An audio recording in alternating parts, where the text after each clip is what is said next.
Robert Malley, welcome to UpFront. Thanks for having me. So Israel has recently attacked the South Pars gas field, part of the world's largest natural gas reserves, shared by both Qatar and Iran. Iran has retaliated by attacking the Qatari side, Ras Laffan. This has caused widespread damage. We are now seeing ramped up attacks on key energy infrastructure, although Prime Minister Benjamin Netanyahu reportedly said Israel will hold off of attacking further infrastructure at the request of President Donald Trump. But the damage has already been done. What are the implications of this escalation that we saw this week?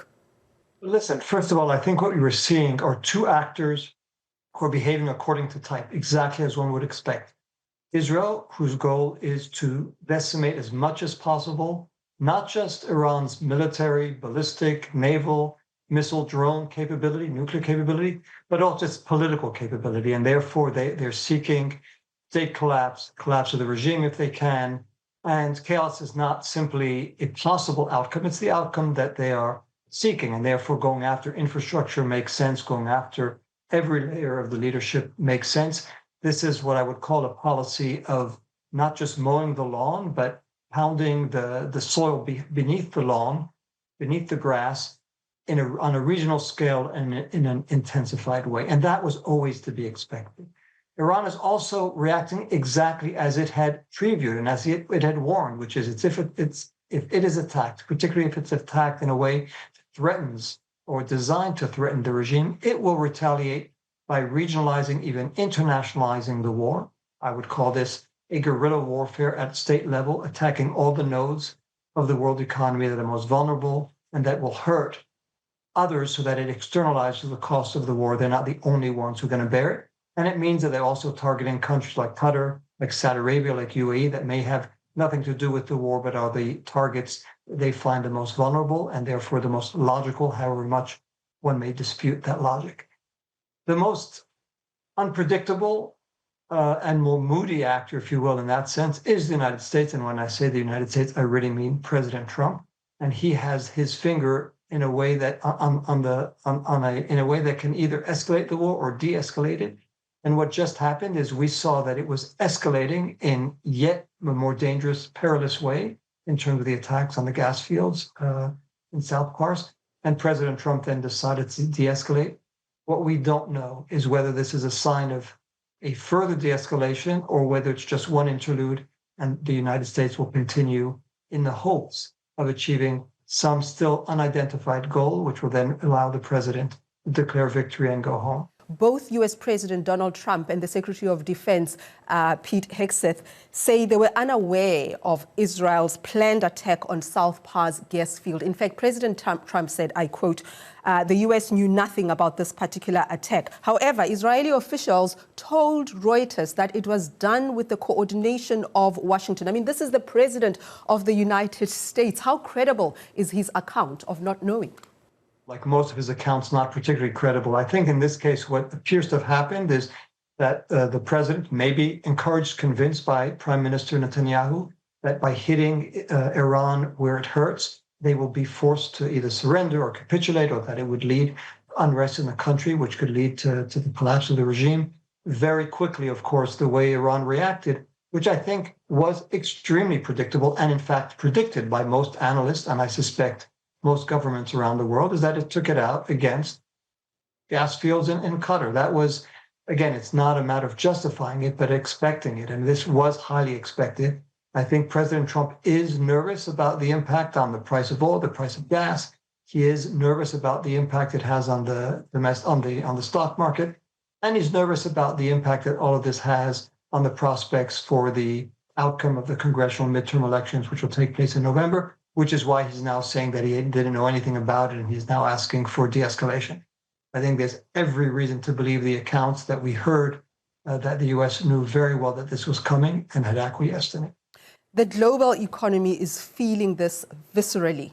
There's a global oil shortage, fuel prices have just shot up, and there are predictions that this could get even more perilous. So my question is, does Iran's strategy of exacting maximum economic damage, does it help or hurt the chances of negotiations towards ending this war? I don't think this war is going to end with negotiations. It's very hard to see, first of all, Iran trusting anything that the U.S. would say at the negotiating table, since at least twice already the U.S. in the mid-negotiations chose to bomb Iran. So I don't believe there's even enough common ground between the two. I think this will end, as I said earlier, when President Trump decides that the economic, financial, political costs are too high. He can then declare victory. And by the way, it will be relatively easy for him to declare victory because he's never stated clear objectives. So we could always invent an objective that he will say will have been met. So I think that's when the war ends. And then the question is ensuring that Iran doesn't continue the war, because it has said so far that it will not accept a unilateral ceasefire. And so it might take some convincing. Okay, let's just talk about the Gulf states themselves. They are suffering. They're being attacked in these retaliatory actions by Iran. What are they likely to do? I mean, they're in an impossible situation. I mean, they're victims twice over. First, by victims of the U.S. and Israeli attack, which exposed them more than anyone else. They were obviously not consulted. I think all of them, or the vast majority of them, were against this war, and yet they are the ones who are now paying the greatest price for a war that they had nothing to do with, and that most of them, I believe, if not all of them, tried to prevent. And now they're being targeted by Iran for the reasons I gave earlier. Iran is implementing a scorched earth policy, and it is going after the earth that is closest to them and that is most vulnerable, and that happens to be the GCC states. And also going after them helps them in their strategy of externalizing and exacerbating the costs, because their financial and trade and economic costs associated with attacking GCC states. So they are in a very difficult position right now. They want this war to end. At the same time, of course, they're worried about their relationship with Iran in the wake of this war. But I suspect that most of them, again, if not all of them, would prefer to see this war end now rather than have it continue at a great cost to their economic future, economic stability, and, as you said, the world economy. I think one of the paradoxes, of course, is that they've discovered that two of their gambles, one was an American security umbrella and the other was improving relations with Iran. Both of those gambles proved to be hollow. Security umbrella with the U.S. had holes in it, and they ended up being targeted despite their security relationship with the U.S.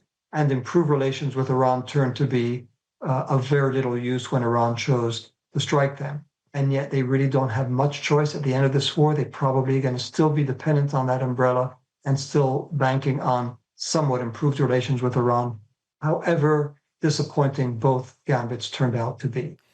You've dealt with Iranians extensively, and there have been assassinations in the last couple of days of key figures of the Iranian leadership. What are your thoughts of Israel's strategy to assassinate key figures, namely the Iranian security chief, the intelligence minister was also killed? Your thoughts on that as a military strategy? So again, it goes to the strategy I was describing earlier, which is that Israel feels like dismembering, decapitating, fragmenting, weakening Iran in any way possible serves their interests. And so they're not thinking so much in terms of who are we going to negotiate with in the future, or who is more pragmatic, less pragmatic, more radical. Anyone in that system who has a political responsibility that they could get rid of, why not? I put myself in their shoes, I try, and their view is we just need to systematically weaken so that the state is not able to govern and certainly is not able to project any threat beyond its borders. So, is it short-sighted in terms of the possibility of one day having an interlocutor in Iran that could negotiate with the United States or others?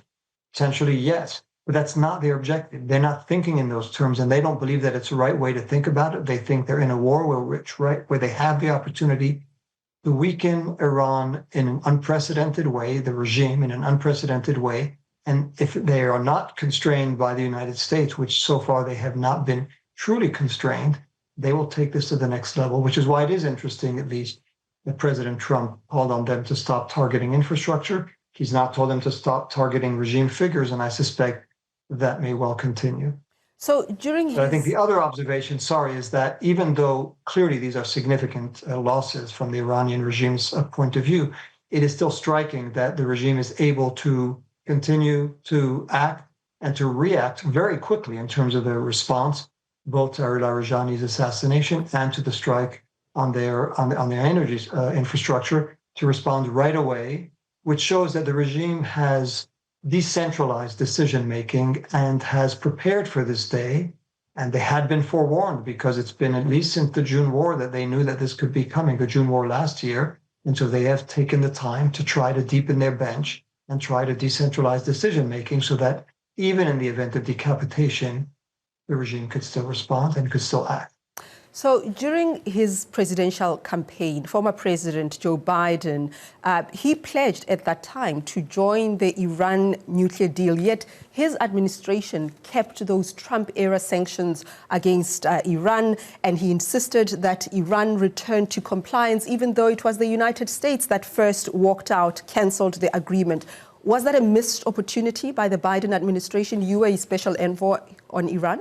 Yeah, so I've said this publicly. I don't think that that was the right approach on day one. I think on day one, the U.S. should have taken a different approach rather than trying to use those sanctions, which, as you say, candidate Biden had denounced and said that these sanctions were the maximum pressure campaign that the United States, President Trump had instituted had been a mistake, and he intended to lift some of the sanctions that were affecting humanitarian assistance to Iran. And then once in office, I understand it. I think it was a mistake, which the attitude was, well, we may have been against these sanctions, but they're giving us extra leverage. So why don't we use them to try to get a better deal?